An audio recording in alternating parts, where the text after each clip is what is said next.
The management of the Olusegun Obasanjo Presidential Library, OOPL, in Abeokuta, has condemned a raid by the Economic and Financial Crimes Commission, EFCC, early on Sunday, which led to chaos and injury among guests at a private event. EFCC operatives stormed the Green Legacy Hotel within the OOPL complex, arresting 93 suspected internet fraudsters, but the operation caused panic as armed men fired shots, forcing attendees to flee for safety. OOPL spokesperson Kayode Adeyemi accused the EFCC of violating the rights of guests and the library's corporate rights. He stated that more than 50 armed operatives led by someone identified as Olakpade conducted the raid without a warrant or prior notice to the event organizers or the police stationed at the venue. The raid, which took place at around 2 a.m., was described as an unwarranted invasion that caused serious injuries. EFCC spokesperson Dele Oyewale confirmed the operation, stating it followed credible intelligence on suspected internet fraudsters. However, OOPL management has demanded an explanation and apology from the EFCC for the disruption and injuries caused. Well, the invasion of Obasanjo Presidential Library by the EFCC has continued to generate reactions from many, describing it as one of the excesses of the anti-graft agency. For a conversation about this and the need for the Commission to execute its tasks within the ambit of the law, Arise News analyst Dayo Sobowale joins us now. Good afternoon, Mr. Sobowale. Many thanks for joining us. Good afternoon. It's a pleasure of being here as usual. Really curious to know your take on this situation. This is law enforcement. And you can bet, law enforcement has never been popular with the public at large. In this particular instance, they went to a very, very important place. That's the library of a former head of state. But nobody is above the law. Nobody is above the law. I commend the courage of the EFCC in this Nigeria in doing it. If they have violated the law, let the library management take them to court. Let them take them to court. As to the fact that they did not inform the event organizers before coming, I mean, that is it's not on. If you are in the sort of business they are in, you do not inform the person you want to catch pants down that you are coming, you will have made arrangement. It is on the surface of it, because they have not given notice, and nobody has said that they showed them warrant. But if they have gone to the place for a social event, they need some element of surprise in carrying out what they have come to do. So it's a mixture of compliance with the law and implementing the laws of the land. So let's look at it from those angles. But some will say that, like they always say, law, where one man's right stops is where another one begins. And we look at it because people have questioned the way some of these anti-graft agencies have gone about their business and how they take laws into their own hands in trying to carry out some of these raids and operation. That it is questionable, and they seem to always do it without any kind of recourse because they believe nothing can happen to them. I don't see it that way. You see, law enforcement has never been popular. Do you get me? True. And people always have sympathy for the underdog, which is the suspect at first, until later maybe the suspect becomes the criminal or the victim. So let's be dispassionate about it.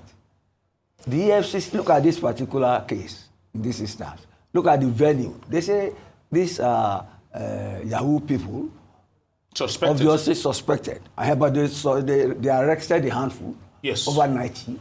And they said they had credible intelligence. Mm-hmm. So let's weigh both sides.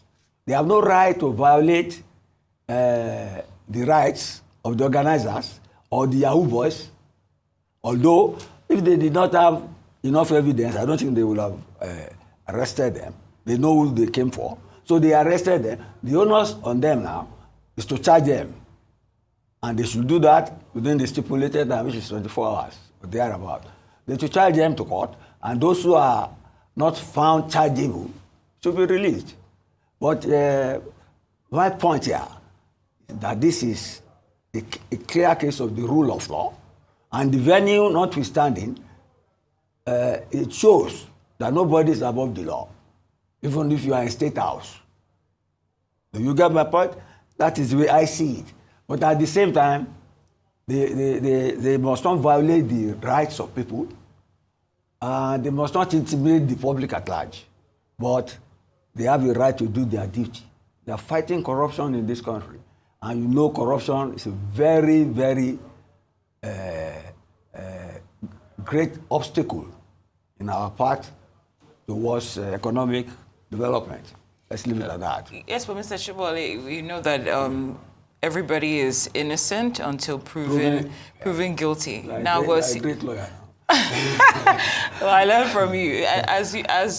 As we said, these are allegations, yes, and injuries were caused. Yes. So if in the event it's found that this might have been a case of misinformation, how is the agency supposed to redeem itself? Well, it will have to react to this. It must issue a statement. You see, you can't just look at the press report, which is pro the organizers and the venue. It's very biased in that side. So I expect the EFCC by now to issue a statement, maybe in the next 24 hours. And you see, what even the Obasanjo library management is demanding is an apology. They did not say these people had no right to do their job, because it's not their surprise. It's part of the element of performance in the way they execute their duty. Let them do their duty. Let them fight corruption, even in high places. You get me? To have gone to a place like that shows that they are bold enough to fight corruption. I commend them on that. If in the process they have violated the rights of people, let those people go to court. You get me now? And if they have unwittingly wounded some people, they should pay for the hospital bills. And if the people are not satisfied with that, they take them to court for damages. That is the rule of law, please. But where is the check and balance in this? Because the use of excessive force, because people have complained in time past that the EFCC has just gotten what some would describe as bad tips and bad intel. And they storm into people's houses in the middle of the night, break into the houses, leave the houses vandalized, and just chalk it down to... It's not a Christmas party or a tea party. Law enforcement is by force. See what is happening in the United... People, they even wait for some people at churches and so on, because they know corruption is very strong, and that's strong links, including with the media.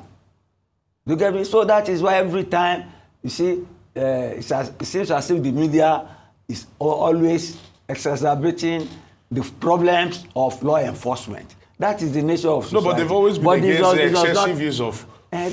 That is your own opinion, but they must work. No, so are you supporting excessive use of force? I don't support excessive use of force, but they must do their work.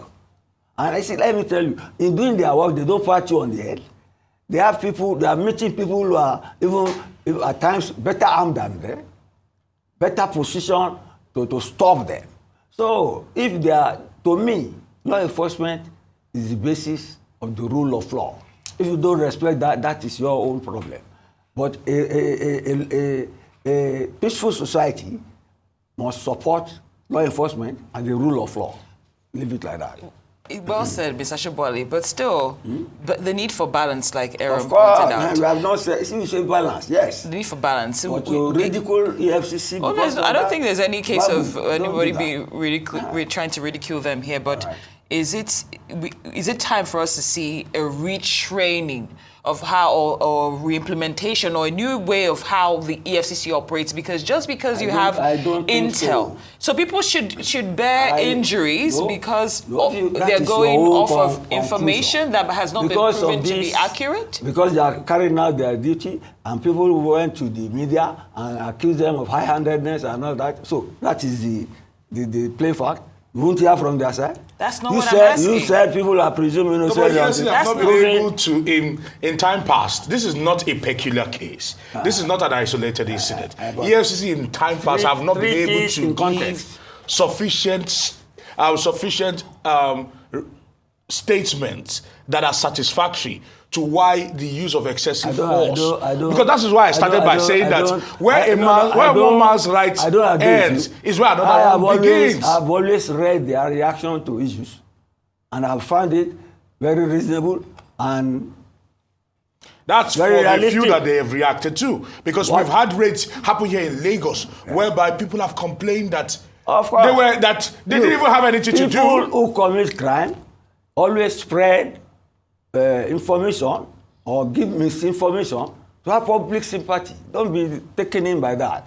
You should attempt to be objective, weigh both sides. Let us hear from EFCC what has happened. Don't kill them on the altar of one.